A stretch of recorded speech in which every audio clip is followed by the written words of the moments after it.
కోటి వెంకటేశ్వర స్వామి ఆశీర్వాదం రాష్ట్ర ప్రజలందరి మీద, తెలుగు ప్రజలందరి మీద ఉండాలని మనస్ఫూర్తిగా కోరుకుంటున్నా.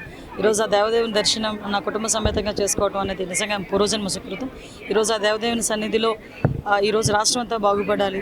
ఎస్పెషల్లీ ఈరోజు అభివృద్ధి పదంలో ముందుకు దూసుకెళ్తున్న ఈ రాష్ట్రానికి, రాష్ట్ర ముఖ్యమంత్రి గారికి మరింత శక్తిని ఇవ్వాలని భగవంతుని ప్రార్థించాం. అదేవిధంగా ఈ రాష్ట్ర అభివృద్ధికి, అదేవిధంగా సంక్షేమానికి కూడా తోడ్పడుతున్న పవన్ కళ్యాణ్ గారికి, మరి ముఖ్యంగా మోడీ గారికి అందరికీ కూడా స్వామి దగ్గర వాళ్ళకి ఆశీర్వాదం ఇవ్వాలని కోరుకుంటూనే వాళ్ళందరికీ కూడా కృతజ్ఞతలు తెలియజేసుకుంటున్నాం. ముఖ్యంగా ఈరోజు మీ అందరికీ తెలుసు, తిరుమల కొండ మీద కూడా భద్రతా వ్యవహారాల్లోని కానీ ఎక్కడ కూడా ఎటువంటి ఇబ్బంది లేకుండా వచ్చిన భక్తులు వాళ్ళ భద్రతే మా ధ్యేయంగా కూడా మేము పనిచేయడం కూడా జరుగుతుంది. దానిలో భాగంగానే నిన్న కూడా అఫీషియల్స్ అందరితో కూడా మాట్లాడడం జరిగింది.